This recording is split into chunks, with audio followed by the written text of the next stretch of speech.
안녕하세요. 법무법인 정의 노영실 변호사입니다.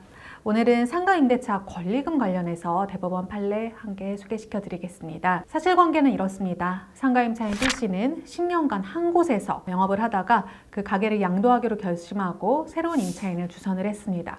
그리고 이 새로운 임차인과 임대차 계약을 체결해 주세요 라고 임대인에게 소개를 했더니 임대인은 당신과 임대차 계약한 지 10년이 지났고 또 건물도 재건축해야 되니까 새로운 임차인과 임대차 계약을 체결할 수 없다라고 거절을 한 상황인 것입니다. 상가임차인 B씨는 10년간 영업을 하면서 고객들도 많아졌을 것이고요. 또 입지에서 소문이 나가지고 주변에서 많이 찾아오는 그런 영업을 영위 중이었을 것입니다. 그래서 새로운 임차인과 임대인 간의 임대차 계약이 체결되길 바랬는데 임대인 쪽에서는 상가임대차 보호법상에 10년 지났으니까 새로운 임차인과의 계약을 체결할 의무가 없다라고 거절한 상황이었던 것입니다. 이런 사실관계에서 상가임차인 B씨는 임대인 상대로 권리금 반환 청구 소송을 할 수 있을까요? 정답부터 말씀드리자면 가능하다는 것입니다. 상가건물 임대차 보호법 임대인 입장에서 또는 임차인 입장에서 많이 이제 찾아보실 텐데요. 상가건물 임대차 보호법 제10조의 4 제1항에서는요. 임대인은 임차인의 권리금 회수 기회를 보장하여야 한다라고 규정하고 있습니다. 그런데 지금 이 사건의 임대인처럼 상가건물 임대차 보호법상 10년 지났으니까 나는 이 보호 의무를 부담하지 않는다라고 주장하는 임대인이 있었던 겁니다.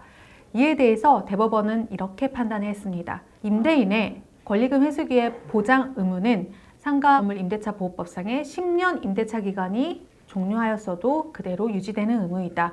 따라서 그 의무를 해태하거나 불이행하거나 또는 거절하는 경우에는 권리금 상당의 손해배상을 기존 임차인에게 해줘야 된다라는 판단이었습니다. 실제로 저희 법인에서 진행했던 사건 중에요. 임대인이 10년 지났으니까 이제 나가달라라고 건물인도를 청구한 소송이 있었습니다.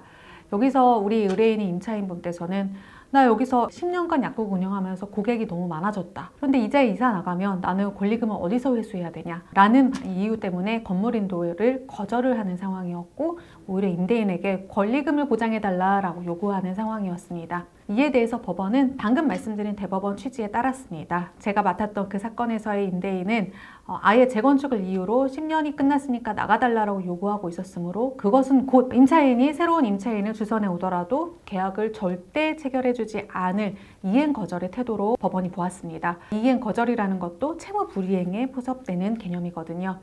임대인이 이렇게 권리금 회수기의 보장 의무를 해태하고 거절하였으므로 건물을 인도해줘야 되는 임차인에게 권리금 상당의 손해배상을 해줘야 된다라고 판단을 해주셨습니다.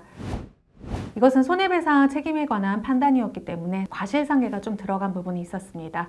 이 소송에서 필요했던 것은 실제로 우리 의뢰인인 임차인이 시장에 이 가게를 내놓았을 때 받을 수 있었던 권리금이 얼마인지 감정평가를 해야 했고요.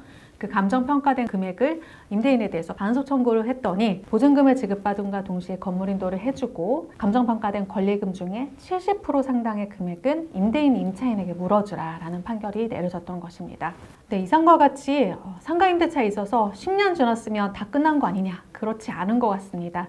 10년이 다 지나서 더 이상 내가 임차인의 갱신 청구를 할 수 없다 하더라도 이렇게 권리금 회수 기회를 보장해야 된다는 임대인의 의무를 인정한 대법원 판례를 꼭 숙지하셔야 될 것 같고요. 물론 방금 말씀드렸던 상황에서는 권리금 회수 기회 보장 의무 자체를 아예 이행하지 않을 태도를 인정을 해서 손해배상 책임을 인정하긴 했지만 임차인 입장에서는 평소에 새로운 임차인을 주선해 오겠다라는 의사표시를 적극적으로 임대인에게 하실 필요가 있고요.